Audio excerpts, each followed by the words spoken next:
Hey guys, we are live today with Justin and Tom Zarbo. How's it doing, Tom?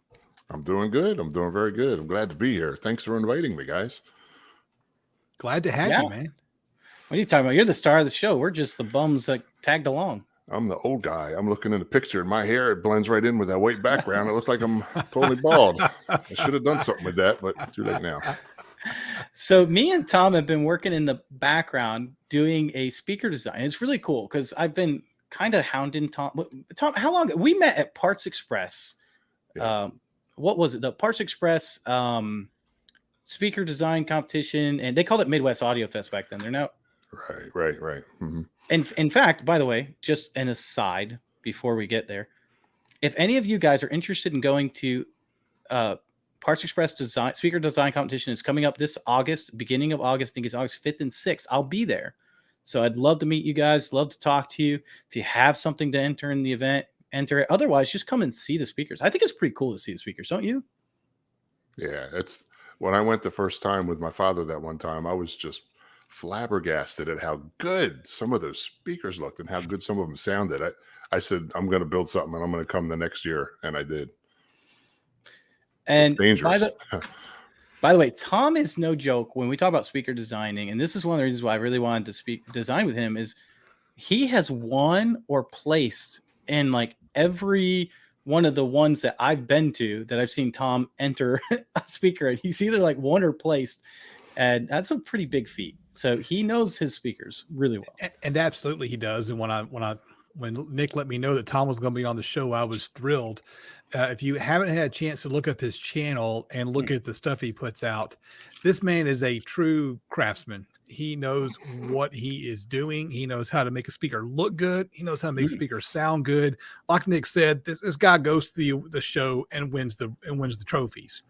And and I'm amazed every time I look out into the community that's around us, people in the chat that I know, and the stuff that people are able to make. There are so many just fantastic builders, makers, crafters, speaker designers, whatever you want to call us, people who have this hobby. And it's just, I don't know, blows my mind. I'm blown away by the stuff that people make. It's always nice to see it. Yeah, I felt the same way when I went to the speaker competition. I just couldn't believe this stuff. Man, someone can make this?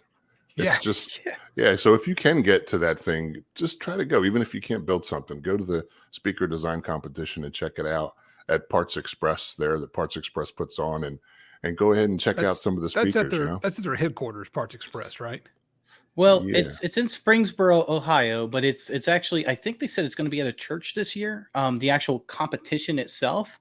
They always are trying to find new places, but they actually they used to put it on in this big building that we'd all go to, but now they're putting it on in other buildings so that they can actually do sound absorption and sound treatment in the room so they can get a better feel of how the speakers actually sound more than just with better acoustics as opposed to the warehouse at Parts Express.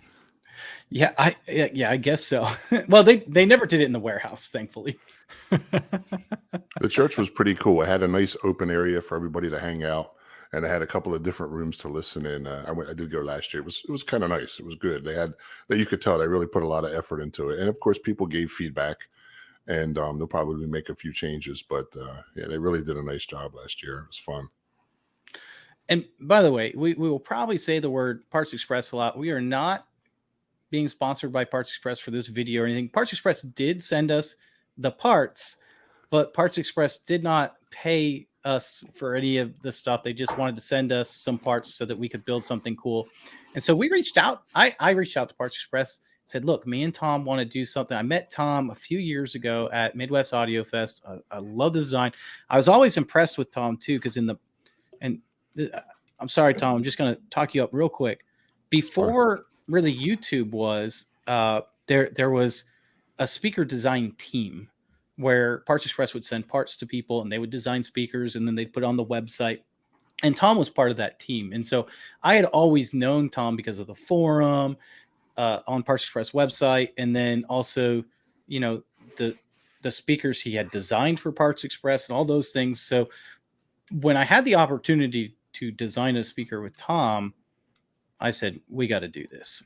And so here's the deal. If you haven't watched that first video, you got to watch it because Tom's going to do, we're split the video up into 2 parts. Okay. The part that Tom did is all about building the box, why we built it the way we did. And we'll talk a little bit about that, but we're not going to give away all the secrets because you got to watch the video to do that. And it's amazing. Justin had mentioned earlier, the amount of ingenious work that was involved in that. Even the things that had to do with like the magnets, he talks about how that was an issue. How I messed it up. I don't think it was your fault. It sounds more like it was a Harbor Freight fault, wasn't it? Let's blame them. They're not here. Yeah. There you go. Yeah, we're not blaming Harbor Freight's not going to sponsor our show ever or send us anything. So there's no point in giving them any credit for it. Give them the business now. All right. So we got 2 people that are smart people. So we're going to say it. First of all, what do you think about this comment? Tom, he said, outwardly, the speakers that we have designed, we call it the Pint Sized Powerhouse. We'll tell you why later. Outwardly, they look very similar to the design acoustic PS10s, except for the port. That surprises me because they were only exactly designed totally after them. Yeah, they should look just like them. In fact, usually I think I would try to make something a little different to make it stand out a little bit, but I just think the design was so cool that we kind of just tried to stick as close to it as possible. So the design acoustics, and Brian Steele came up with it too. He said, hey, good night, everyone. How many had a chance to experience the original DA PS10s, the ones Zarbo Toid are emulating? So shout out to both of you guys for knowing that. So we're calling it the Pint Sized Powerhouse. So I think a lot of people are going to ask, why did we emulate? Why did we pick that speaker to emulate? Well, I guess that's my answer because that's one of the speakers that I really, really liked as a kid. You know, here's the thing, like the music that's popular when you're in your teenage years, high school, you know, early 20s, maybe get your first car, your first girlfriend. That music is really kind of your music. You may like different music or change genres or whatever, but that's kind of your thing. And to me, the speakers that I fell in love with when I was really getting into audio and music back in the day, those were some of the speakers that I thought were some of the coolest ones. And this was one of the coolest ones. And they were fairly, I mean, not super high end, but they were fairly expensive for the time. I couldn't afford them. I couldn't afford to even really make a set that emulated it. It would have sounded awful, but I just couldn't swing those things. So it was one of those things where it's up here in my mind. And I just loved how they looked. They sounded pretty decent. Although it's hard to tell sometimes when you got speaker upon speaker stacked up on a shelf in a store. That's not exactly the same as a home environment, but they're all sort of on the same playing field. But it was just something I really loved, and I thought it was really unique. There's a lot of things I liked about it. And they were expensive back then, right? How much did they cost for a pair? For a single, I think they sort of sold them as singles for some reason. I don't know. I'm guessing between $200 and $300. So $500 or $600 a pair. Yeah, I think by the way, we're talking about like the 80s. So in today's day and age, you know, you're looking at $2,500 speakers. They weren't cheap speakers at all. It was like 2 or 3 times what I spent on my first car. So there was just no way I was going to get a set of those. Well, and you know what I think is interesting about those? So Tom actually introduced me to them. I had never heard the originals. I hadn't actually ever seen the originals either until Tom showed me them. And what I loved about them is they're a 3-way design, and you can't tell that by looking at it. You know what? I'll have to look to see if I can find a picture because you sent me some pictures. I'll have to look to find one that I had downloaded. But it looks like just a mid-range and a tweeter on the front. But what you have is a downward firing subwoofer. And what do you remember what the original was? It a 10-inch subwoofer on the PS10s? They had a few different models. In fact, the ones that we built were sort of like the 8s. They're about as big as the 10s. They had a 10-inch woofer at the bottom, an 8-inch version, and then they had even different sizes, and they went a little taller, and they didn't stick with the cube. So the one we built was kind of like, I would call it the classic one, the classic shape of this particular type of speaker. But they did have a 10, and they did have an 8. And I think the 10 was in a box about the size that we did, maybe a smidge bigger. Yeah, I'm looking at the PS10s. It says that they were 14 by 11 by 13 3/4. Okay, a little bit bigger, yeah. So, So just because I'm nerdy about these kind of things, $200 in January of 1980 has the same buying power as $780 today. Whoa. So 250, Brian Steele said he thought they were about 250 each. So that would have been $975. What? Yeah, about $1,000. Yeah, about $1,000. So really close to about $2,000 for a pair of those. Then, because that no was wonder I each. didn't get them. they were made of unobtainium. That's that's one reason why I got into the DIY stuff in the first place, because there's all this cool stuff out there, and it's like, I'm going to have to build it because there's no way I can afford to buy it. Yeah, And then I probably spent 10 times as much on power tools in the process. So today we wanted to take some time, kind of explain, what the project is, why we chose it, and then we're going to talk about the parts that we chose, kind of why we chose those, and go from there. And of course, if you guys have questions about it, let us know. But I want to start off with the subwoofer, because the thing that really surprised me about the PS10s were its compact size. Because in the 80s, the 70s, we were seeing like a lot of almost like the KLH design, where they had a big 12-inch in the front, and then the mid-range and the tweeter, they're all right there on the front. It was big, tall, not necessarily as deep, but that type of speaker. And the PS10 really surprised me because of that, because it didn't have that. By the way, we forgot to tell you, Tom Zarbo actually has a direct line to the President of the United States. So if that line rings and we see him go, I'm not saying he's Batman, but I'm just saying. My wife's gone to visit her family, so she can't get the phone. I'm here by myself. Talk about the big old speakers. I still have the Radio Shack speakers that I got when I was in the 8th grade. And this was the System 1010. It was one of those pieces that had the tape player and a 5-band EQ and a record player and an AM/FM tuner all in one, plastic box. Nice. And a particle board, whatever you call it, console to put it in, and then the two speakers are particle board and veneer. There was a System 1010, which interestingly enough used 12-inch subwoofers. I've still got them. The surrounds, the foam's coming out of the surrounds on the mid ranges, but they're now being used as speaker stands for my rear surround sound speakers. So, one of the things I think is important too is when we talk about like those older speakers, like the ones you're talking about, the KLH, and I'm going to guess the PS10, although Tom, you can correct me if I'm wrong. A lot of times when we talk about like the subwoofer portion of it, there were more woofers than subwoofers, like what we think of today. They weren't like high roll excursion, limited X-Max, things of that nature. Exactly. Yeah. I just want to say, Justin, I'm really impressed that you still have that. That's just totally cool. I don't know how you swung that all those years, but I need to make a video on them. I would title it "Old School Stereo" and rip off Big D with. Yeah, I went back home, went through some stuff, and I actually found the original manual for them. I'm not sure what I did with the original manual. Probably lost them. But you used the GRS 8, is that right? For this build. Why in the world did you go with the GRS 8, man? Why did you go with an inexpensive?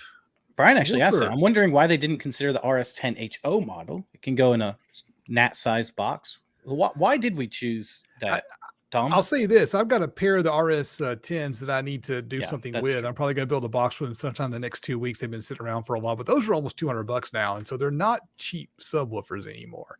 No. So you want to take that, Tom? Why did we choose the GRS? I think part of it was they were pretty reasonable.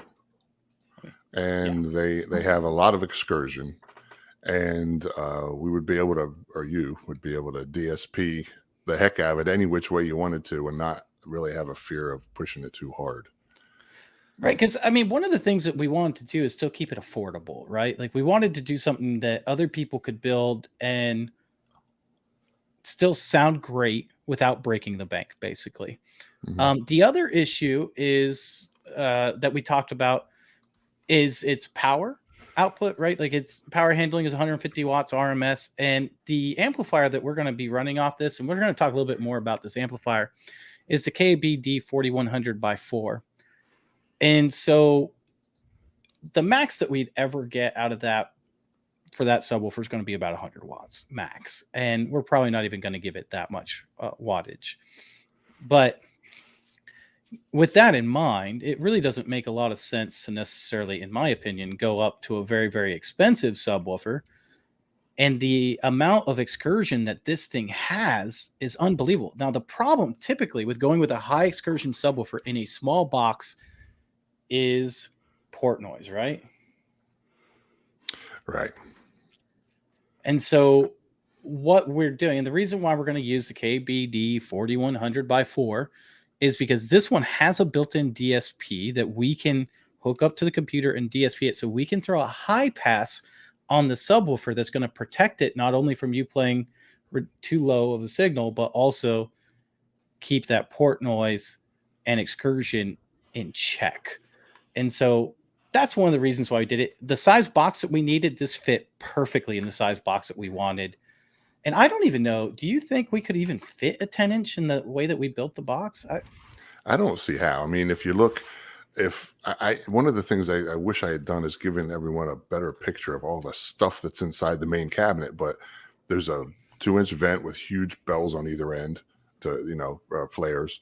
There's the mid-range cavity, the driver itself, and the magnet. There's a brace.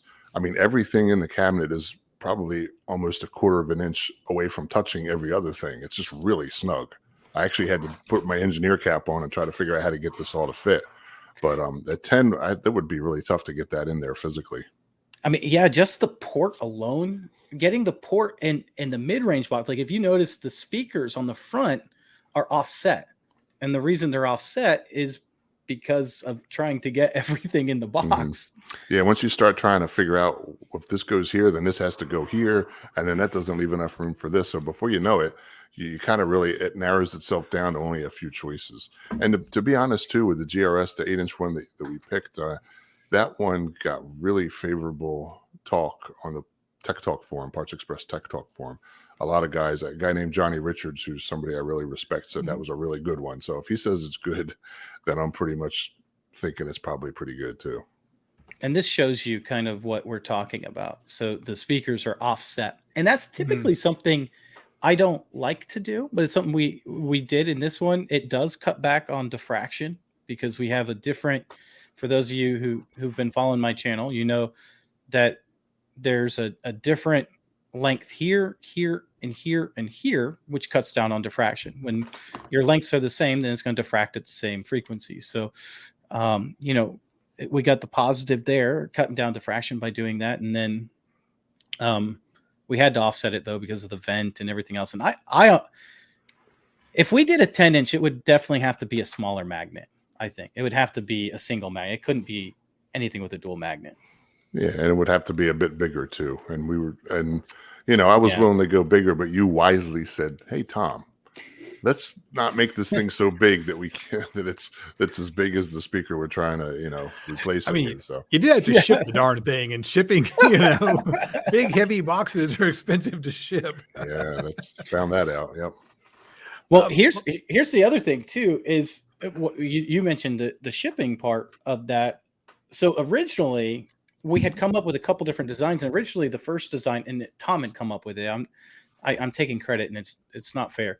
And the first box design that we came up with, or he came up with, was a little longer. And I said, "Can we maybe do?" It was longer, right? And I was like, I have a feeling, deeper. And I was like, man, I'm afraid that we're gonna have trouble fitting it in places. For some reason, right. Well, I don't know if I was right. It just happened to work out well.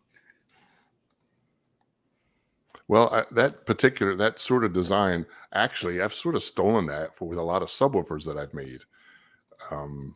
I could think of 6 or 7 subs that I've made with a bottom firing plate, and then the box is raised off, and there's a down firing driver. And I've done that a number of times. And I think probably subconsciously I was trying to emulate the speaker in a different way, and without even actually doing it. But the thing that you were talking about before about the drivers that they used, I always wondered how, because in order for a driver to play low, it's got to have a little bit of weight to it, the cone.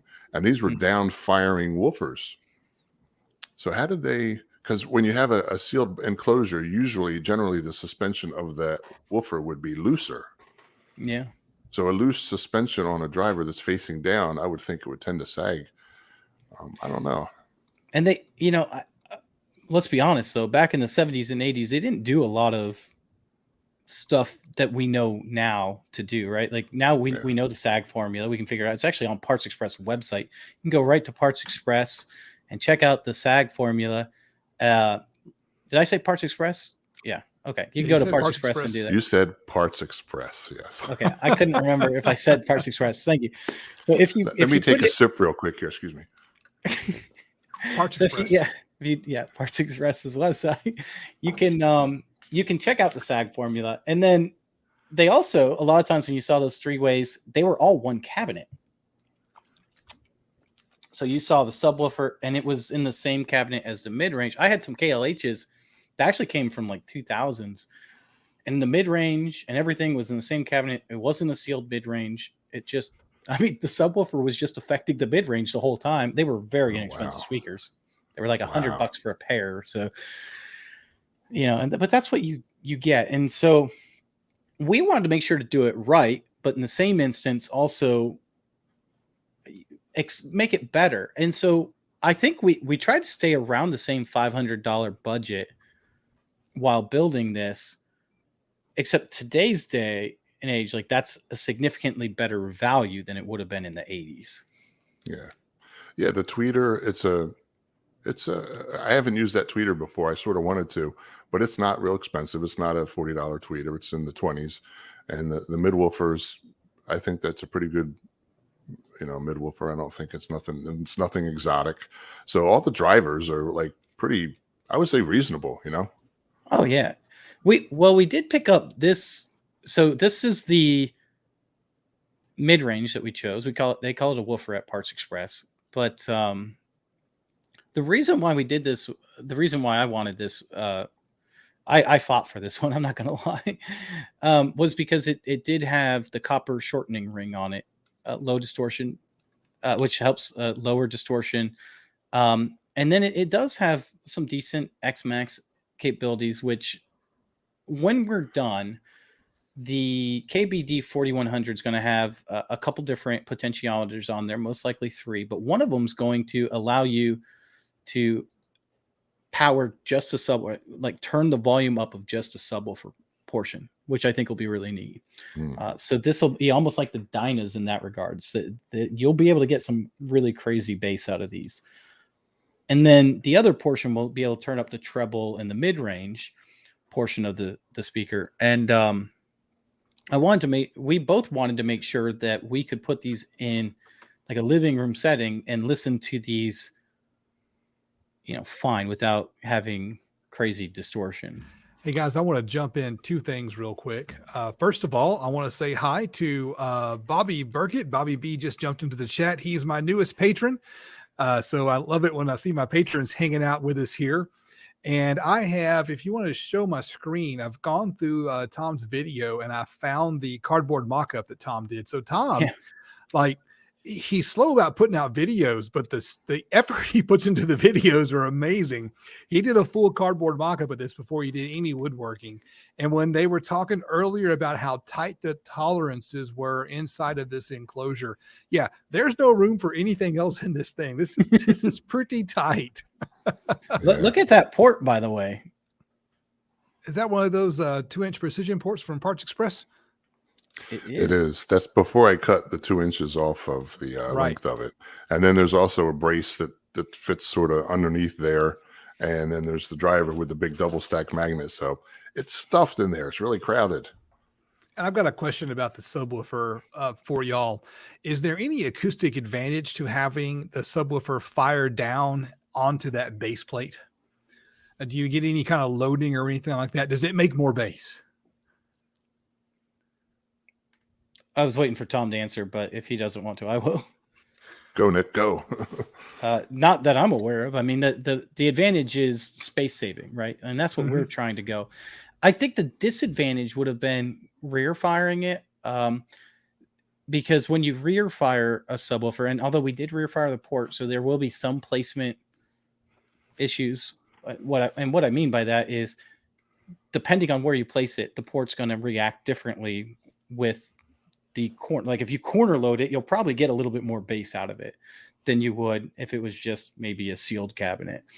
Well, one thing I do like about the driver firing down and kind of being hidden is it's going to surprise some people. There's some people going to look at it and go, "Oh, you got that nice 4-inch driver from Parts Express." Well, I love those aluminum cone drivers.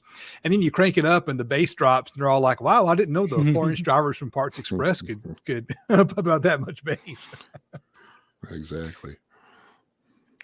Ron Hiller, you were correct. You were absolutely correct. Now, the other thing that I wanted to mention about that mid-range that someone had mentioned, they call it a woofer for a reason. It only goes to the mid-range. The reason why I wanted more of a woofer versus like a full range driver is because we're crossing this over to the tweeter, right? And because of that, I wanted to make sure that when we're playing this, that any of the breakup or anything of that nature, it's going to be easier to send that down with like a normal crossover. Because the way this is going to work is this has a KBD 4100, so it has up to 4 channels it can power. So 2 are going to go to each speaker, left and right. 1 is going to power just the subwoofer on each one. So that's going to take care of two channels, right? They're going to power just the subwoofer. The second wire is going to power the highs and the mids. So it's going to power both the DSA 115 and the ND 25 FA4. That means that we have to create an actual physical crossover for the ND 25 and the DSA 115-8. Now that's going to be my responsibility, although I can't take full responsibility because Tom is still going to listen to it, and then we're going to decide together if it needs any more changing or not. So I like that because that allows me to get in Tom's head a little, and it also allows Tom to get in my head a little, and we can see what each other likes to hear, what we like to listen to. And I think that's going to be one of the cool benefits. Now, I believe, and I think you believe the same thing, Tom, not everyone likes the same sounding speaker. True. Yeah. Some people have a preference for a little forward mid-range. I tend to like a more relaxed mid-range. Different preferences. And so the benefit of the way that we're doing this is you can adjust your highs and mids and lows to fit your preference and your music style that day. Right. And using that driver, I know you haven't figured out the final crossover between the subwoofer and the midwoofer, but it's going to be up high enough where we're going to really reduce the amount of distortion that thing is going to produce, because it's not going to be labored with trying to reproduce bass frequencies. We're thinking probably at least 300 hertz and up, right? Something like that. Yeah, we'll find out when we get there. At no more than, somewhere between 120 to probably 200 and something, because after 200 it starts becoming more directional, right? True. But that does relieve a lot of the low bass that would normally, as a woofer, have to reproduce. So now should be much cleaner, much more distortion free, and maybe even be able to crank a little bit louder. Not that we're interested in that. Well, maybe. That's actually a good point. And that's what I was telling someone the other day.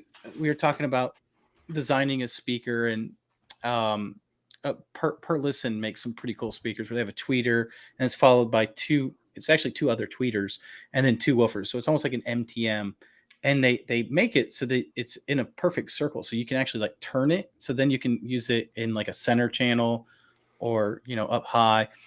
And one of the things that I loved about that particular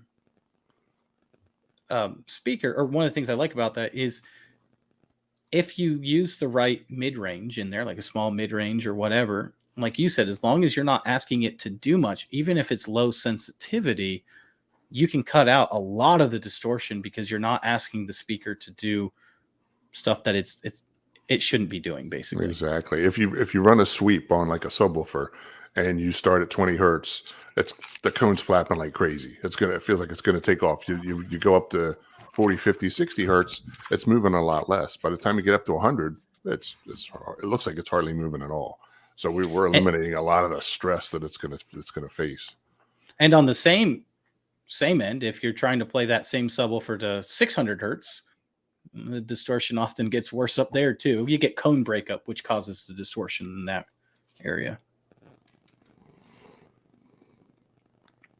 So, yeah. So Ron said he had a pair of the original PS8s. He loved them, and his wife got them in the divorce. Wow. Ouch.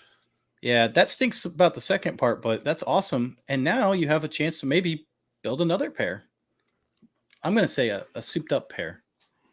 Maybe these. Maybe that's what I was talking about. Do you plan on Senor Toid? Do you plan on having the plans available for other people to build on your website?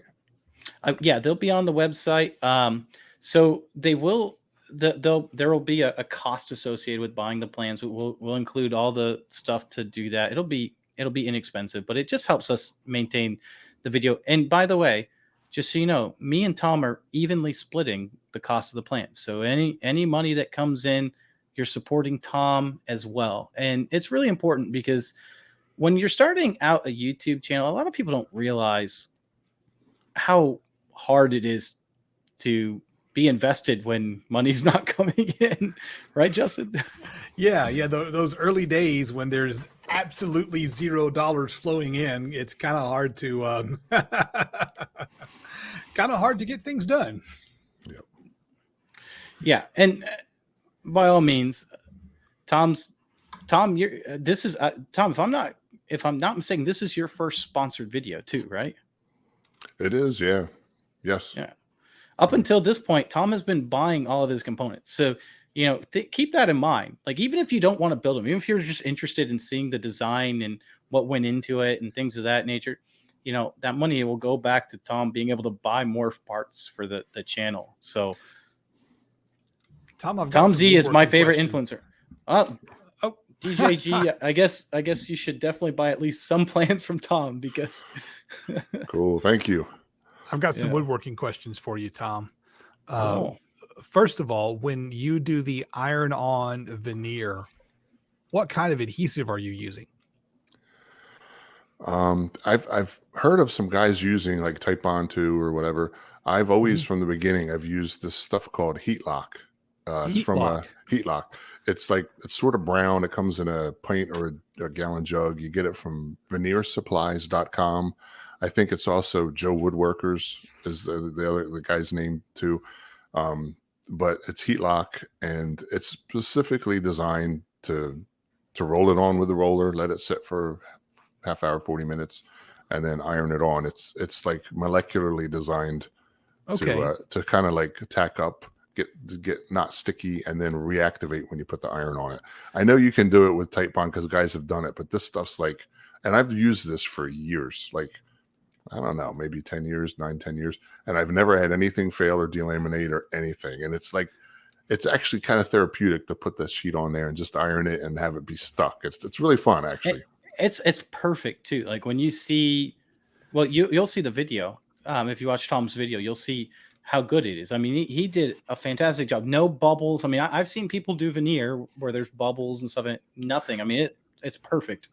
Yeah, I've had a few bubble, and it's very frustrating. I've tried using contact cement. Haven't tried using any wood glue on any of these things yet.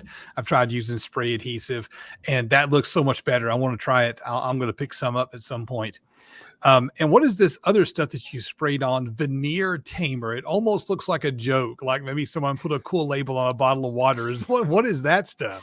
I don't know what it's made of, but it's a product that you can buy, and basically, if you have, say, a veneer with a lot of figure to it where it's not flat, it's kind of like bumpy and rumpy, you would spray this on it.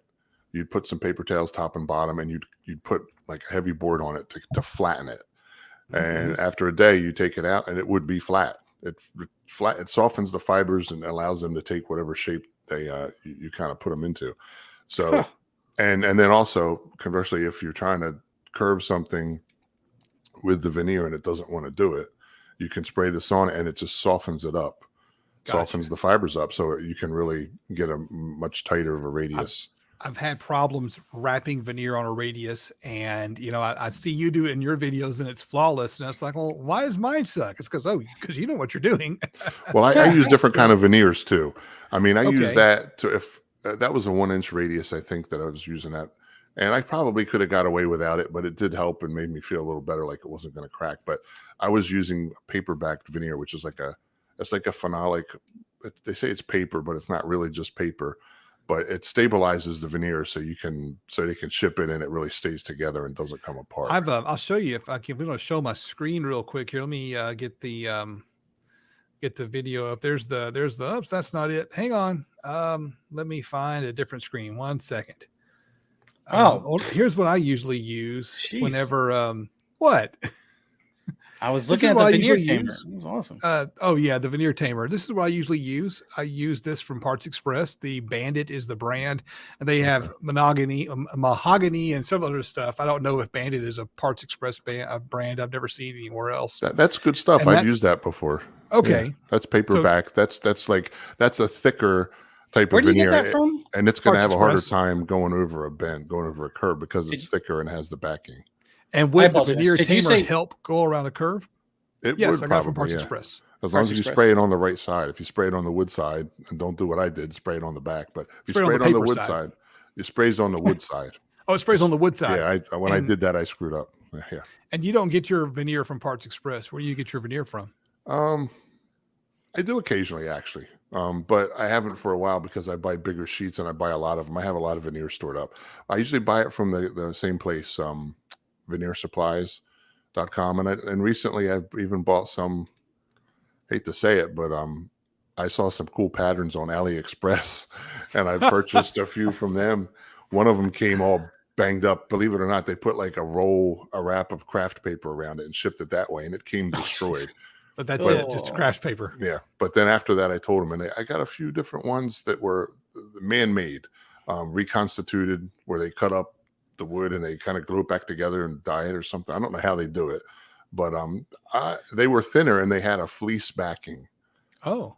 Yeah. Oh, that's interesting. If you picture a tablecloth, like a vinyl tablecloth that you get from the dollar store or whatever, and flip it over, and that fuzzy stuff that's on the bottom. Right. That's about what was on the back of it, but it was sort of glued to it. And it helped keep the fibers together from like pulling apart. It did its job. And I was able to iron that on, and I was able to use a couple different methods. I used glue, the iron-on method, and I even used a water-based contact cement, I think, on one of them that I did. And it took it just fine. And it's thinner. So when it's thinner, it bends easier, and it's just kind of easier to work with. You just have to be careful sanding it. You can sand through it.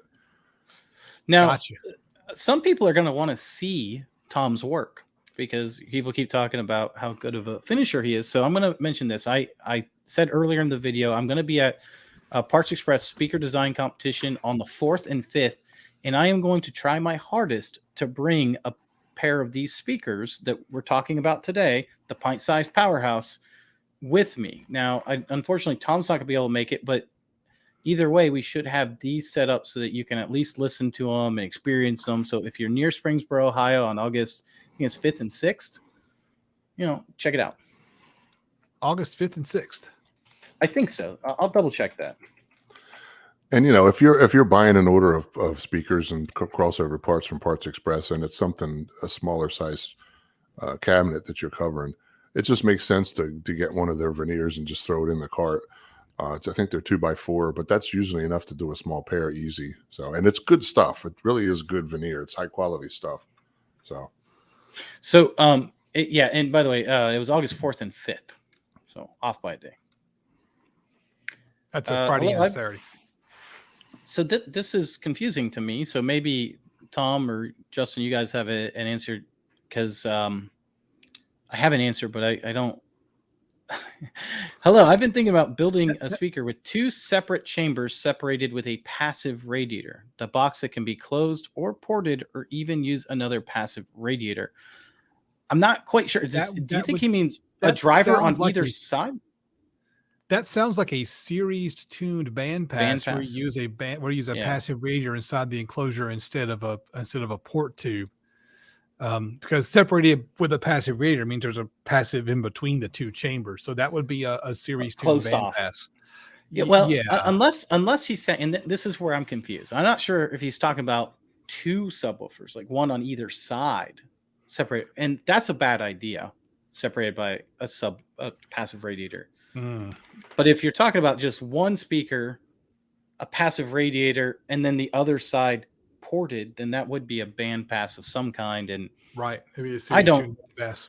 Yeah, and I don't do bandpasses. So, wait, would that be a series tune bandpass? Would that be more like a an AOC I don't know, because enclosure? you're basically just porting it twice. Because with a series tune bandpass, you would have the speaker enclosed internally, wouldn't you? I have no idea what the heck that would be. Yeah. So this is what Blake is, and this is the same thing, and it wouldn't be as good because I'm sure it would resonate of some kind. Because the truth of the matter is, when you're powering two speakers, you're never getting equal power to both speakers, right? Like when you have two subwoofers on amp, you see the amp dynos all the time on Big D's channel. Now it's not a lot; it's like 2-3 watt difference, but there is a difference between them too. So that's always interesting. I have a little input on that. I don't know. I don't have an answer for that, but there's a guy on the Parts Express Tech Talk forum named Ben. His code name is Wolf. He's made, I think, 1 or 2 subwoofers that did where he had a passive radiator inside somehow. I can't recall exactly how he did it, but Bubba, if you want to check that out at the Parts Express Tech Talk forum and type in Wolf passive radiator in the search criteria. I can't remember what he called it, but I think he did 1 or 2, and it was really interesting. I remember enjoying reading about it. He goes into a lot of depth about what he does, but maybe check that out. That might answer some questions for you. By the way, Overbuilt keeps asking this question, and I haven't got a chance to answer it. He said, could I scale up the plans to use an Eminence Lab 12C high power 12-inch? Would that not be? Here's the deal. The way that Tom and I have designed this, and it all depends on how we cross over at the end, right, with the subwoofer and the amplifier. But assuming we cross over, say, 120 and below, let's just make that assumption just for a second. And I don't know if that's going to be the case. But if that's the case, then you could scale this up fairly easily because your subwoofer at that point in time is just, you're just going to have to basically redesign the subwoofer box portion of it. The mid-range and tweeter, you would keep the same. That wouldn't affect it. Just keep in mind that with the amplifier that we're using, you're looking at 100 watts max out of that subwoofer. So the Eminence Lab 12C would probably be good because it's a high efficiency sub or high efficiency speaker. So it wouldn't need a lot of wattage. Now, how well that'll go, you might actually need to go in the DSP program and re-DSP it a little, but and I don't know where we're crossing it over at yet. So don't hold me down. I'm just saying, if we cross over that, the wavelength is so long, you're probably going to be okay. Nick, can you put my screen up real quick? Do you, by the way, Tom, do you have anything to add to that? No, you covered it well. Okay. Oh, your screen. I don't know why I was looking for a comment. I'm sorry. So this is an ABC enclosure. It's an aperiodic bi-chamber. So what you've got is a woofer, and then on one side a port, and then a secondary chamber with a port in between the chambers. So if you put a passive radiator in the middle instead of a port, you've got, and a port on both sides, you've got an aperiodic bi-chamber. So that might be something, I don't know, it's some kind of complicated thing like this. You wouldn't have an I don't think so, because the passive radiator is not going anywhere except inside the box, because he's talking about it in the middle of the box. Right. So instead of this port here in the middle, it would have the passive in the middle of the box. Right. But then the other side would be sealed off. So that I have no idea what the hell that would be. Right. I mean, that would be very confusing and complicated. Yeah. Basically the answer is we don't know. We don't know. I don't know. We're going to go with, we don't know for 500, Alex. Sometimes when people explain stuff, even myself, it's hard to get a clear idea of what they're talking about just off of that. It's really nice. That's why I built the forum, by the way, toidsdiyaudio.com/forums. You can go there and you can put pictures on there. We have a better idea of what you're talking about. Although in this particular case, I'm not sure that I would be much help either. Someone else on the forum might be.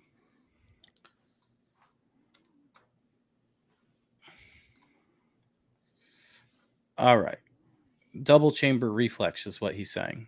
So All right. So, yay, A+ it would need tweaking. I love the look of your design. Well, you can tell Tom that because Tom is really the head physical designer on this particular speaker. Thank you. I will pass that along to the designers of Design Acoustics, if any of those guys are still alive, because we basically. Wow, you went there? If they're still alive, it wasn't that long ago. Well, somebody in there. 1980 was a long time ago.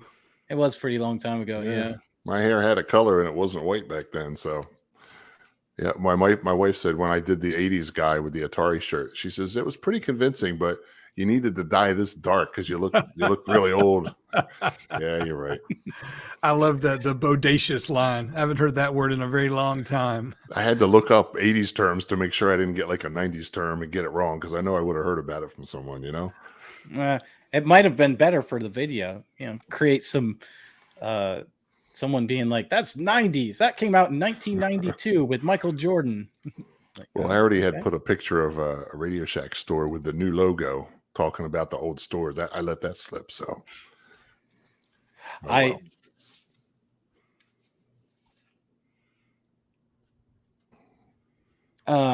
feel like we talked about the woofer. We talked about some woodworking. We talked about the mid-range. Tell me about the tweeter.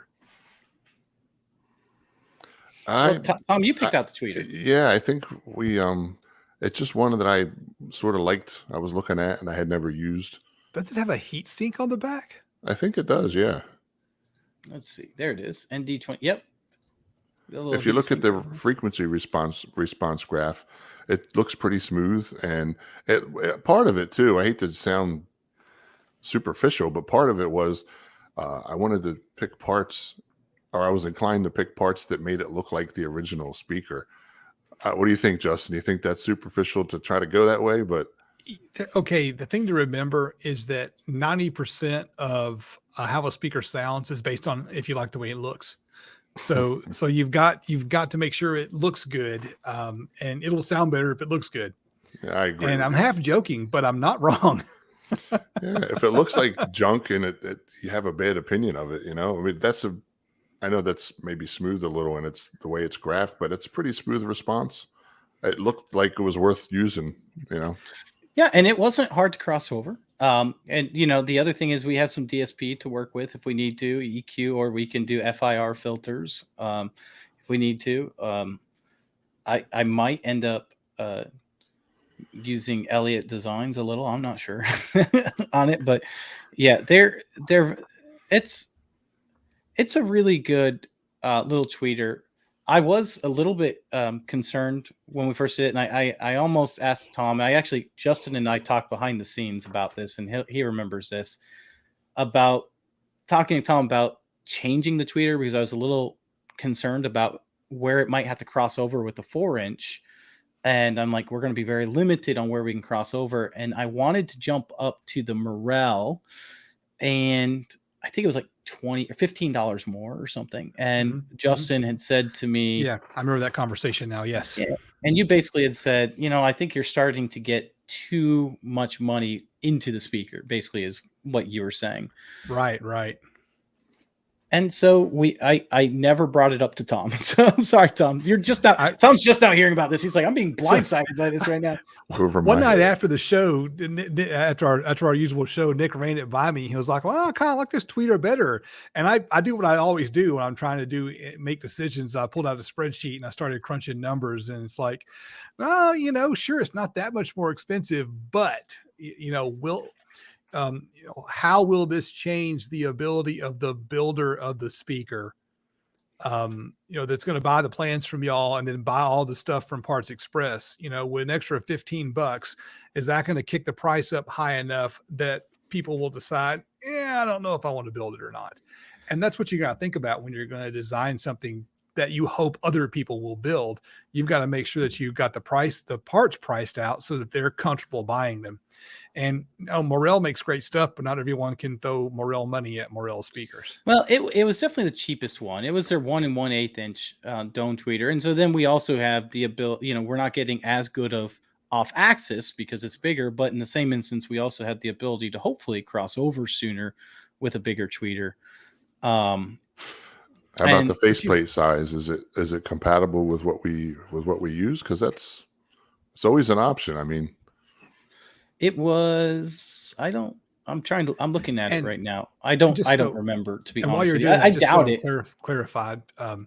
You're going to be using a passive crossover between the tweeter and the mid, and then you're going to be DSPing the crossover between the sub and the mid, right? I think that is the plan. Yes. I thought that was wasn't a 4-channel. listening to you, so. I thought that was a 4-channel amp, though. How come you're not bridging 2 channels and then doing active to the tweeter and the mid? Well, if we go active between the tweeter and the mid, what are we going to power the subwoofer with? I thought it was a 4-channel amp. It is. We're using one amplifier to power both speakers.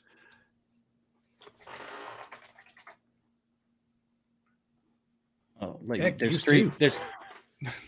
Well, I mean, that would be the only other option, but at that point in time, then you're adding another $100 and some to the build, right? So you're the one that told me not to spend $15 more on the tweeter. I told you to spend $100 more on me. So one amp, all 4 channels. You've got a channel going to the tweeter in the mid, a channel going to a sub, and the same thing on the other side. Right. So basically, and I haven't completely fished out the crossover yet, but it'll be a third order on the tweeter. That way, because I am, like we've talked about, concerned about distortion at higher levels with that particular tweeter based on where we're going to have to cross over with that 4-inch. It'll be a third order on the tweeter. We'll put that one down pretty hard. It'll be a second order on the woofer because I'm not as concerned about that.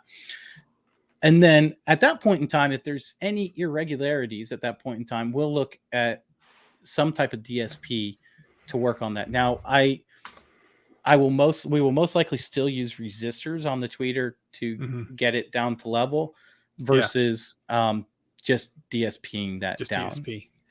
You know, the feedback I would give on the design is I would have gone with a smaller subwoofer. That thing I think is 150 watt RMS rating, and that little amp, got 100 by 4 amp. It's not going to do 100 watts per channel. I just don't think it has the guts to do it. So I think you probably could have gotten by with a smaller driver, one of the Tang bands. Someone mentioned one of the Tang bands earlier or something. I think you could have gotten by with a smaller driver. I don't think you have to worry about over excursion. I mean, basically, let's just assume, for example, we go with the Tang band 5 1/4 inch, because that would basically be it. W5. Yeah. One, it's the same price. Actually, it might even be a little bit more expensive now. Right. And the cone area, you're better off with a bigger driver. It's basically the dynas at that point in time, right? Right. I mean, right. Yeah, we basically built the dynas, and now we can get an 8-inch sub, even if we power it the same. I'd have to look at the sensitivity, but my guess is the sensitivity on the 5 1/4 would actually be less than the sensitivity on the 8-inch. And so we're looking, or at least close, similar sensitivity probably. And so now we got an 8-inch that can move more air. And why wouldn't we go with the 8-inch? I mean, at that point in time, I feel like price value wise, that GRS 8-inch looks killer in a build like this. I think I agree. I think the cone area is going to give you a huge advantage. I don't think you're going to need an infrasonic filter. I don't think you're going to drive it past its X max, even at low frequencies. What'd you say? You're not going to need an infrasonic filter. You'll be able to, you won't have any trouble. It will not go past its X max even at low frequencies. You're not going to have enough power to push it that far. So you don't have to worry about an infrasonic filter. Well, we're going to put one on because we can, because it's DSP. But the other thing, because we can. But the other thing we are concerned about is port noise, because we did choose a smaller box, and with a high excursion sub, and you go with a smaller box, port noise is always going to be an issue with that. So, that's one of the reasons or benefits of that amplifiers. We can DSP that down pretty hard, so that even if someone decides to give it more wattage, use a different high powered amplifier and use a DSP on it, hopefully it'll be more than enough. Yeah, we're giving away some of that GRS's performance. Most likely we're giving away a little bit of the performance. I see what you're saying, but for the price, it's for got the price on the table. You left performance on the table. It can soak up a whole lot more power. That's true. But I'm looking forward to trying out one of those high excursion GRS subwoofers from Parts Express. You know what though? I haven't bought a lot from Parts Express lately. I need to order some more stuff, I think. I want to mention this though, because I brought the Dynas to Parts Express. They asked me to bring them one year to Midwest Audio Fest, so I brought them to Midwest Audio Fest, and I remember one of my patrons to this day was standing there, and I played a song with a lot of bass, and I mean, he almost dropped his baby because he was so shy. He's like, "Where are you hiding the subwoofer at?" I'm like, "No, it's just these subs," and that was maybe 30 watts of power on that W5, probably, because it's that little amplifier. It's nothing crazy on that. So even if we're getting 60 watts on that 8-inch, I think you're going to be surprised with how much bass it can put out. And like I said, I haven't actually tested it with this amplifier yet. I think it's going to do more than you expect. And I think you're going to get a similar effect in the listening experience, because people are going to look at this and see the 4-inch driver and hear it and go, well, where's the subwoofer at? Right. That's a good point. Right. The hidden subwoofer, I think, is going to, what would have been really cool is if you would have put some grill cloth in between the base and the bottom of the box, so no one could see what was going on in there. That would have been cool. Right. Well, the power supply on the amp, it's pretty beefy. I mean, it's probably the biggest power brick that I think I've ever seen. I'm not sure what the wattage was, but I think it was 5-6 amps and what was it? 36 volts, 48 volts. Pretty beefy. Okay. It's a Parts Express buyout. I'll see if I can find it, because I can't remember what size it was, but it was really the biggest one that amplifier could take that Parts Express had. My point is you can go up to 48 volts, right? Yeah, it might be this 36 volt 4.44 amp one. I don't remember, but I remember it was the biggest one that Parts Express sold that we could get working. So it's got a chance of getting, maybe not 100 watts, but it's got a chance of getting up there a little bit. I know a lot of these things that says 300 watts, and we think, well, maybe we can do like 120 or something like that because everything's overrated. But this has a chance of getting pretty close anyway. And we did choose a good brand power supply as a Meanwell, so it's not like it's the Chinese one that says it's 700 watt power supply and it's 7. It's 7 watt. Yeah, I think it's this 36 by 4.44, which is about 160 watts, and then we got to worry about the efficiency of the amp and everything. So probably a good 70 watts to the subwoofer, maybe more. And I have found that Meanwell often. I have found that sometimes Meanwell will, like, you can get more amps out of a Meanwell power supply than they necessarily have it listed, at least for a short period of time.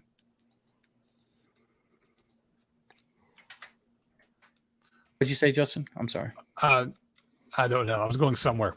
They're a little bit comfortably underrated then. Well, awesome. Well, I mean, yeah, I don't, it's an interesting subject. ASR, Audio Science Review, also tests that.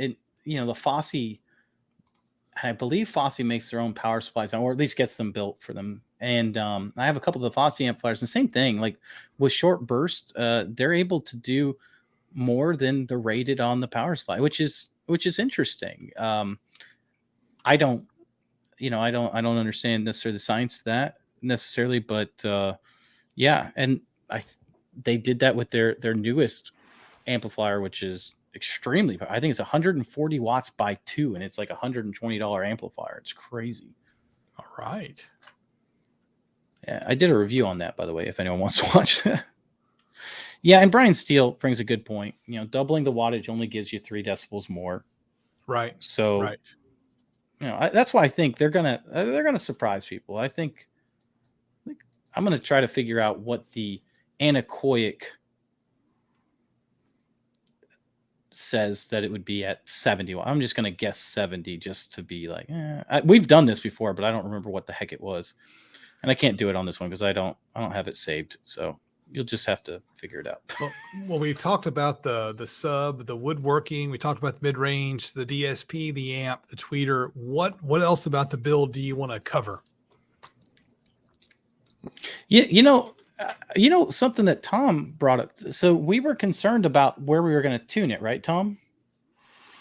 like how low we could tune it. Right. Yeah.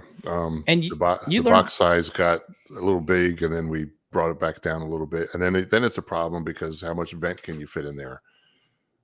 With the bells, with the roundovers on the exit and the internal exit, that takes the internal one takes almost 1.5 inches of its length. So you need my old school thinking is if it's a 2-inch diameter vent, you should be 2 inches away from a back wall.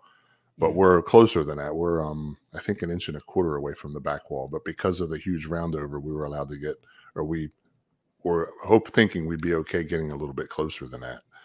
But well, it was actually in the manual of the precision port, which I found interesting. Yeah, it said you could get like within 1 inch, I think, or something like that, because it's a huge roundover. I mean, it's probably 1.5 inches radius, or maybe even a little bit more. So, and I so love those precision ports. They're really easy to use. The only problem is you just need a long enough space to put them. And like you said, they've got those huge roundovers. They're fantastic. Yeah, this is what Just we're cut 'em using. to Someone length asked and was a off slot and running. port. Yeah, you just cut them to length, Yeah, and they even have on their website a calculator for the length you need for the tuning you want. So the benefit of using something like a precision port is, especially in a build like this, where we're using a high excursion subwoofer in a small box, is the fact that because it can push so much air out, the roundover on the precision port should help reduce turbulence. And it actually tells you right here, reduces air turbulence to minimize or eliminate port noise. So that's in conjunction with the high pass should eliminate the port noise, those two combined. But because I asked Tom if we could shrink the speaker down, not as deep, we ran out of where we could tune it to was going to be limited based on the depth of the cabinet. What was the final tuning frequency? Final tune. Well, I haven't actually got DATs out to test it, but it should be between 35 and 32. Oh, okay. So somewhere mid 30s. Yeah. Now we figure these are going to mainly be used for music, so we're going for like 30 and above. To me, if I design a speaker and it can hit upper 30 hertz range, I consider that full range for the most part. So I'm happy with that. So if these can do that, I think that's totally fine. I know there's material below that, but for the most part, mid upper 30s is good. If you ever get a look, I agree. If you ever get a look at go to a music store and take a look at a bass guitar cabinet, the bass guitar amplifiers, they're usually pretty big, sealed back because they are, bass cabinets, and they've got these tiny little short ports, and those things couldn't possibly be tuned below 40 hertz. And so when you're thinking about just playing music, as opposed to what we do in car audio, where we play this obscenely low bass, if you're just playing music, if you're just for listening to music, that's probably more than adequate. 30 hertz, 32 hertz, that'd be great. Right. The old Radio Shack speakers I had were tuned to 50, and I loved them back in the day. So that must have been good enough. Right. And if you consider when you've got music playing at a high volume, even a little vent noise, the vent's going to be heading out the back. Even if it does make a little bit of noise, I don't think it's going to be noticeable unless you're playing some really heavy electronic music or something like that. The main reason for firing a vent out the back is so the vent noise is muffled. One of the cool things too with this particular build, Tom used that's MDF, right? Covered with yes. And is that HDF or MDF? MDF. It is MDF. Yes. They're heavy. Those cabinets are very heavy for what they are. And especially once you put the GRS driver in there and everything, they're good. My set is right there behind me, and I had to move it today, and I was reminded of how heavy they are. They are a portly little box there, but thankfully you can get it close to your body and lift it without pulling a muscle, hopefully. But I'm gonna have my wife move mine. I'm joking. I'm only joking. No, I kid. We yeah, but all the parts are going to be able to be available from Parts Express. So if you guys want to get those, you'll be able to. And even if, one of the things that I find to be exciting is people will watch some of my videos and they don't always build the speakers. And I think that's great. But what I hear a lot of people say is, man, you inspired me to do this. And I like seeing that. I like hearing people that say, hey, you know what? I watched your video on the Dynas. I thought it was cool. And this is what I built instead. I went with a 25-inch subwoofer and 24-inch stereo integrity subwoofer or whatever. To me, like that's really cool. And my whole opinion on this is like, if Tom and I, like, if you like this idea and you don't necessarily want this exact one, maybe you want to go with the smaller subwoofer, like Justin said, or maybe you want to go with a bigger subwoofer, or maybe you want a different mid-range or whatever. A bigger amp. You can do whatever. Yeah. You have the option of being able to do that, though, right? That's the beauty of this. You don't want to tinker too much with an existing design because y'all put a ton of thought into that. But hey, what's to stop you from making this thing 6 inches bigger in each direction, and just have a little bit more airspace and get a little bit lower, a little bigger sub? What's to stop you? Nothing at all. I have no idea what you just said because you sounded like a chipmunk. Did he not, Tom? I managed to hear him somehow. Yeah. Yeah, but I was like, all right, Alvin. Okay then. But you could go with the 6-inch tang band, reduce the size of the cabinet some, probably keep the same tweeter to mid crossover, and just sort of, as long as you don't change that part of things, you could probably, if you're a DSP guy like Nick is, you could probably tweak that and get a smaller box out of it and alter the design a little bit, maybe. Yeah, I mean, I think you definitely could. Well, do a boombox version of this with one sub, and then go active. Maybe bridge that channel so you get more power to the sub, and do like a boombox design or something. By the way, this is we're talking about why we use the GRS, and one of the reasons why we use GRS is because value for performance is pretty awesome. I think with GRS often is, and I'd never used the high excursion. I still haven't quite heard it yet, so I can't say. Now, Tom, you actually heard yours and you liked it, right? It was flap-a-lapping like it wanted to take off. Yeah, it was. I think a pair of them are going to be impressive. Yes. And so I built this sub a long time ago. It was an isobaric sub. I called it the ISO 100 because at that point in time, the GRS, these were before the high excursion subs, were only $25. And so I took 4 of them, put them in an isobaric configuration, tuned them to 20 hertz. It was a relatively big box. I think it was like 3.5 cubic feet to get it to 20. But that thing like literally shook the walls of my house. I mean, it was like pictures were shaking at 20 hertz, everything. And I was like, this is the craziest $100 sub I've ever heard. And then in WinISD, I compared it to something like the Ultimax 18, and it was surprising how much the output was similar. Now, I'm not going to say the same. The Ultimax 18 got higher output, but it wasn't by a lot, and you had to buy a much more expensive amplifier. So I don't know if you ever want to build that, just keep in mind it's not, GRS subwoofers are not the greatest sounding subwoofers in the world either. So like that particular subwoofer, even though it got loud and big, I mean, it was noisier than other subwoofers. So I if someone would say, hey, Nick, would you like with the Ultimax 18 sound better than that? I'd say, yeah, it would sound better. But it's a really cool build for $100. It's amazing what they can get out of a small driver these days, the last 5 years, especially with like the Epic. I'm sorry, I always say it wrong, but I'm flabbergasted at what that little 5.5-inch and 7-inch can do. It shakes my walls in my big living family room. Just that little thing. It's just mind-boggling. And you built the 7-inch with some passive radiators. Matching passive radiators, yes. The smaller one, the 5.5-inch, I used 8-inch passives for that. I did buy the smaller matching passive radiators, but I think you had mentioned it before in a conversation we had, but I couldn't get that to tune real low. You're right. they wouldn't tune as low as I could with other passive radiators, so I used larger ones. But even that one, that little 5.5 inch one, the amount of low bass that produces for as big as it is, it's just astounding, you know?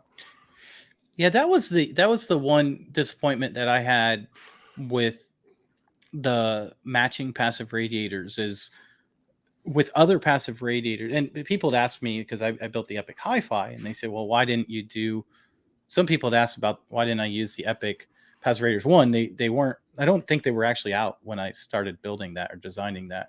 But even when they did come out, when I went ahead and looked them up in WinISD, I was very disappointed in where the tuning frequency was compared to others, no matter what the weight I did. Even if I added more weight, then at that point in time, it actually created too steep of a drop off, and it started dropping off too soon. And I was just disappointed in the performance difference, because it has so much potential with those high excursion pass rate. I feel like if you want to use those, the best way to use those is with DSP. Yeah, it was about 10 hertz higher than I figured it probably was going to be. I do have a design that I've got in the works for those, but whether or not I'll get to it, I'm really, really slow putting out, doing stuff at this point. You guys, every 2 weeks, you got a new build coming out, and every 4 months I do something. So I'm not that good anymore. It's a real grind getting a video out once a week, and it takes a lot of effort, but it is what it is. So. Yeah, I was actually really impressed with the Epic. Oh my goodness, I just realized we're 11 minutes over in time, and I really had no idea. We should probably wrap this up in a minute, but well, go ahead, Justin. Yeah, let's wrap it up. Yeah, we've been going for a while. Go ahead and finish your statement, and then we'll go into the wrap up mode. I don't remember what my statement was, but I will say this. The one thing that has really impressed me in general is the amount of value that you can get when you go shopping at a place like Parts Express or whatever. And I think you get a little bit better value oftentimes at Parts Express because they do have in-brand in-house speakers, right? So GRS is Parts Express speaker. Dayton Audio is Parts Express speaker. Like, that's their house brand. Stahl Tools, that's their house brand. They got a bunch of different house brands. I think there's like 11 on their website. And so you can get a pretty good value on that. Tom, what we always do is we talk about what we have going up on our channel, what we have going on. And obviously you have a big thing that just happened on your channel that we've been talking about the whole time. And hopefully people have watched your video. And if you haven't, go watch Tom's video on this speaker because it's pretty awesome. Yeah. And subscribe to the channel. What's the name of the channel again? Just what's the channel name again? It's Zarbo Audio Designs. Is that correct? Zarbo Audio Projects. Zarbo Audio Projects. Yes. You know what? Okay. And I completely forgot to put a link to the video. So I'll add that to the video right now too. Well, what I have coming up, if that's what you were asking me, I made this a couple of years ago. I gave it to my niece. It has a pair of DM45 drivers on the front and ND65 passive radiators on the back, and it stopped working. This is what happens when you build things for people and you give them away. You have to provide warranty service. So I'm sad that it stopped working, but it gives me a chance to upgrade it. And she took good care of it. It's nice to see something come back, look basically new. So I'm going to be. Would love to know how you made that curved shape. That looks fantastic. Well, I was trying to emulate craftsmanship. This. Justin, I was trying to emulate this little Bose SoundLink Mini. Yeah. My friend had one of these, and it sounded so good for the size. And I said, let me try to. So in my mind, I was trying to emulate it, but you can see mine's like 10 times bigger and not as cool, when it probably doesn't even sound as good. It's a little louder, but. Much cooler than anything Bose. You know, here's the deal. I feel like I've been doing that a lot more, and that's what this, whole design was from. I feel like you find speakers that you get inspired by, and then you just want to build something like it. And when Tom and I were talking about this particular build, I had said to Tom, because we were going back and forth on different parts, and I remember saying this to Tom. I remember saying, Tom, this is a speaker you've dreamt about since like 1980. just get the parts that you want for the build. We're gonna build it. Like, like, don't worry about this or that. Let's just, he's like, well, that mid-range is a little bit more. That's fine. Just, we're gonna use the better mid-range, or whatever. Yeah, initially I was trying to keep it maybe even a little bit smaller to keep the cost down, but I'm glad we went this full size like we did. It's gonna rock. I'd love to see you design a version with a 15-inch subwoofer. The MX-15 and Oh, yeah. Well, I got to figure out how the heck we'd power that. That's you'd almost have to do like Definitive Technologies does, right? With the built-in subwoofer amplifier, and then you could power the other side passively. Like that would be, I think, what you'd have to do at that point in time. And Nick, when are you going to come out with your part of the project? I want to see what you're doing with the DSP. Tomorrow, really? No, I didn't think. I honestly, it's gonna be a few weeks, so I'm not gonna lie to you guys. I've been trying to finish the Eminence build, and I'm gonna have to post some pictures on the community page. So Eminence asked me to design a speaker for them, and I've been working with them to build this, and it's really cool. It uses the TechStream driver, which, by the way, is a fantastic driver. It's the NX314-8, I think. Awesome driver. And I have this hooked up in a horn. Sounds incredible. I have been waiting on crossover components for over a week now. They haven't come. I think they got lost in the mail. Fortunately, I can't. So I'm probably just going to order the parts again and just get them expedited here, because I'm tired of waiting for these things that most likely got lost in the mail. And so, yeah, these things, by the way, they're going to be really thin speakers, 15-inch woofer, two-way, that crossover like at 700 hertz. Oh, wow. And that's only possible because of the NX314. It's unbelievable. And it's really cool to hear like that full range coming from 700 hertz to 20 kilohertz. It's unique. And I like it. So I'm still waiting on the crossover component. Whenever I get those done, it'll come out. But I put this on the back burner thinking, oh, those components will be in any day now. And they haven't. So now I'm even further behind. It's kind of hard to switch gears from one thing to another when they're pretty big projects like that. Yeah, especially when they're in the living room and your wife's like, "Can you get this out of my living room?" And then I'm like, "Well, I can't move it yet because it's too heavy." So yeah. Justin, what about you, man? I just dropped a really cool video. It was kind of a car audio amplifier buying guide. So I didn't build anything in that video, just kind of an information, my opinion about what you should look for when you buy a car audio amplifier. And one of the most important things people overlook is they forget to buy an amp that fits where you want to put the amp, right? If it's got to go under a seat, if it's got to go tucked under something complicated behind a panel, you got to make sure it's going to fit. If you're just going to put it in the trunk, sure, it doesn't matter how big it is. So just tips like that, look at RMS wattage, ignore max power, that kind of thing. And right now I'm working on the edit of the next video, and I'll upload it for my patrons as soon as I get it done. And if you want to share the screen, I'll show you what I'm working on. I can't share that. I'm going to blind myself. I've actually had a couple of different, you can see the laser cut through the plastic and hit the metal underneath it here in a second when it starts throwing sparks. I've had a couple of companies send me some lasers lately. And so I'm experimenting with lasers, and I'm trying to figure out, honestly, is a laser worth it? Will it make my life easier? I know, Nick, you say absolutely these things make your life easier, but I'm still on the fence. I didn't say that. No, you didn't. No, what did you say? In fact, remember, I said it was the last one I would get out of the three. I said I'd get a CNC first, then a 3D printer, and then probably a laser last. No, I think there are certain things the laser can do really good, and for that, excellent. But for a lot of things like what we do, it's going to be more of like the things that you add at the end. Right. What are you going to do to make this look a little bit nicer? Maybe create a faceplate for your tweeter or something like that. Those types of things. Yeah, that's fair enough. But anyways, they sent me a laser. I'm going to make a video on it. We'll see how it goes.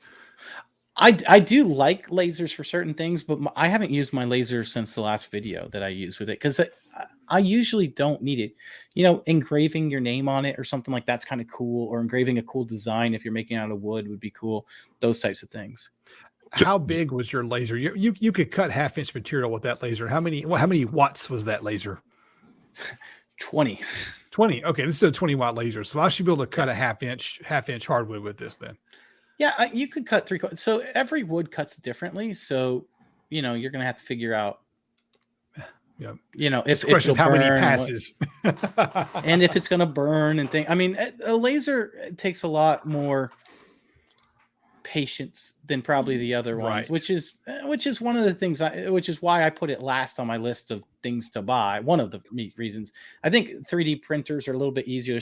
There's still a definite learning curve than lasers, and then CNCs are the best because once you get them set up well, as long as you're not getting a belt drive system, they stay pretty well in line for a while. And that's the thing with the laser. After getting the laser up and running, I'm now beginning to understand why maybe I should get a CNC. Yeah, the CNC really does make your life so much better. But no one's going to send me one of those. So I got offered so a company just offered me a CNC, but I turned it down. Justin, how hard was it to get it to do that? What is it doing? Engraving something or cutting something out? I'm cutting out some speaker rings. So if I wanted to put these in my these are rings for mounting tweeters in the dash locations of my truck. Okay. And see, like that's perfect for like the laser. And that was really easy because all it took was drawing an oval and a circle in the software, and lining it up and hitting the button and letting it go. So that was almost idiot proof, I would say. Okay. The only issue, Tom, is when you first get your laser, because they're rubber bands basically that move it, they're not going to be tensioned correctly. So if you tell it to cut a 5x5 square, it's not going to cut a 5x5 square. It's going to cut a 4.5 by 5.5 or something like that. And so the program that you use is kind of cool because what you can do is, you know, get some digital calipers. I thought I had some here, but I don't. Get some digital calipers, tell it to cut a 5x5 cube, and then measure your X and Y and see what it actually is. You tell the program what it actually cut versus and what you told it to cut, and it will, in the software, then change the values in the software. So now it's cutting a 5x5 square when you tell it to cut. So you've calibrated it then, basically. Exactly. Yeah. Nice, exactly. Nice. You guys got some cool toys. Well, yeah, I'm actually, yeah. So India YI Anna organizer said, Jerry really liked those TX compressors. And I think he's talking about Jerry McNutt. And Jerry McNutt's actually the guy who sent them to me. And if you guys want to get more information on those TX compressors, which by the way are amazing, there's not very many compression drivers that can cross over that low. Well, and this thing, Matt Markham, which is one of their senior engineers there at Eminence, actually came on the channel and talked about these drivers. So if you want to look at that, that's a video. You can check that out in the description. I also updated this video description to a link directly to Tom's video. So if you want to check that out, you can check that out. It's directly linked in the description of the video.